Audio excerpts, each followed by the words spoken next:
قل هو اللہ احد، وہ اپنی ذات میں ایک، وہ تعداد کے اعتبار سے ایک، وہ پھر صفات میں بھی ایک۔ اگلی آیت پہ آ جائیے، جب آپ کو قل هو اللہ احد کا معنی سمجھ میں آ گیا تو اگلا جملہ سنیے، اللہ الصمد، اللہ الصمد ہے۔ کیا ترجمہ کرتے ہیں آپ؟ بے نیاز۔ قرآنی جو ترجمے ہوتے ہیں ان پہ لکھا ہوتا ہے بے نیاز۔ یہ بے نیاز ترجمہ آپ کرتے تو ہیں، ظاہر ہے کہ اردو زبان ذرا کمپلیٹ اتنی نہیں ہے جتنی کہ عربی ہے، لیکن یہ ہے کہ یہ بے نیاز ترجمہ تھوڑا سا انکمپلیٹ ہے، تھوڑا سا ادھورا ہے، ناقص ہے۔ اس کی وجہ یہ ہے کہ اگر آپ گرامیٹیکلی دیکھیں عربی لینگویج کے اعتبار سے تو الصمد کے اندر دو مفہوم آتے ہیں۔ نمبر ایک مفہوم یہ ہوتا ہے کہ اللہ الصمد، اللہ رب العزت کسی کا محتاج نہیں ہے، اللہ کسی کا محتاج نہیں ہے، ایک مفہوم ہو گیا۔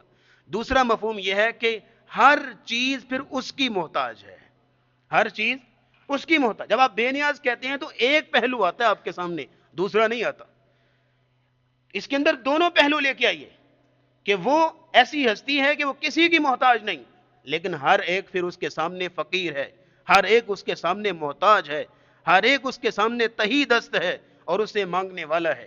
اس کو آپ سادہ سا مفہوم چھوٹے سے جملے میں جھٹکے انداز میں سمجھنا چاہیں، اللہ الصمد کا مفہوم تو وہ اس طرح ہوگا کہ اللہ کی ہستی وہ ہستی ہے کہ جس کے بغیر کسی کا کام نہیں ہوتا، جس کے بغیر کسی کا کام نہیں ہوتا، لیکن اس کا کام ہر کسی کے بغیر ہو جاتا ہے۔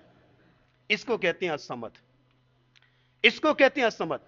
اور امام مرۃ الحمدانی رحمت اللہ علیہ اللہ الصمد کا ترجمہ بیان کرتے ہوئے، اس کی تفسیر بیان کرتے ہوئے کہتے ہیں، کیا ہی خوبصورت بات کہتے ہیں، هو الذی یحکم ما یرید، الصمد وہ ہستی ہے کہ جو جس طرح چاہے فیصلہ کرے، ویفعل ما یشاء، جو چاہے کرے، لا معقب لحکمہ، اس کے حکم کو کوئی چیلنج نہیں کر سکتا، ولا راد لقضائہ، اور اس کے فیصلے کو کوئی ٹال نہیں سکتا۔ آج یہیں بیٹھے بیٹھے اللہ کا فیصلہ آ جائے کہ چلو بھائی تمہارا وقت آ گیا، تمہاری اجل آ گئی ہے، تو یہ روک سکتا ہے کہ میں نہیں جانا؟ نہیں روک سکتا۔ ولا راد لقضائہ، اس کے فیصلے کو کوئی ٹال نہیں سکتا۔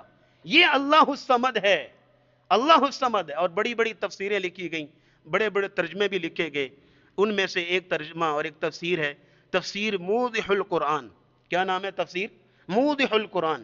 شاہ عبد القادر محدث دہلوی رحمت اللہ علیہ نے یہ ترجمہ لکھا اور تفسیر لکھی۔ اس میں وہ اللہ الصمد کا ترجمہ کرتے ہیں اللہ نرادار ہے، یہ ہندی زبان کا لفظ ہے، اللہ نرادار ہے۔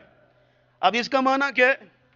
ایک بر صغیر میں عالم گزرے ہیں، بعض کچھ اختلافات ہوتے ہیں، کچھ نظریات کے، کچھ عقائد کے، لیکن یہ ہے کہ کچھ اچھی چیزیں بھی ہوتی ہیں۔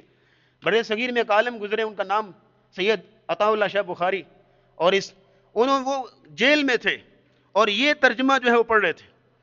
ان کے سامنے جب آیا نا اللہ الصمد، اللہ نرادھار ہے، اب وہ ہندی زبان کا لفظ تھا، ان کو سمجھ نہیں آیا کہ نرادھار کیا ہوتا ہے۔ تو جیل میں ایک ہندو پنڈت بھی تھا، اس سے پوچھا کہ ہاں تمہاری زبان میں نرادھار کس کو کہتے ہیں؟ اس نے پھر آگے سے کہا کہ ہماری زبان میں نرادھار کہتے ہیں جو پنڈ کا چودھری ہوتا ہے، کہ ہر فیصلے اسی کے پاس لائے جاتے ہیں، وہ جو کہے وہی کرتے ہیں، جس کام سے منع کرے پورا گاؤں اس کے حکم کی تعمیل کرتا ہے، جس طرف وہ لگائے اس طرف لگتے ہیں، جو بھی مسئلہ بن جائے سب سے پہلے اس کے پاس لایا جاتا ہے۔ یعنی سارا مرکز محور وہی ہستی ہوتی ہے، وہی بندہ ہوتا ہے، اس کو نرادھار کہتے ہیں۔ تو وہ کہنے لگے تمہارا نرادھار کیا؟ ہمارا نرادھار اللہ ہے کہ پوری کائنات کا مالک بھی ہے، خالق بھی ہے۔ الا لہ الخلق والامر، حکم بھی اسی کا چلتا ہے، پیروی بھی اسی کی، اطاعت بھی اسی کی، اور اگر کوئی بھی معاملہ ہو تو فیصلہ بھی اسی کا ہوگا، اور یہ ہے کہ حکم بھی اسی کا چلے گا۔ اس کو کہتے ہیں اللہ الصمد، اللہ بے نیاز ہے۔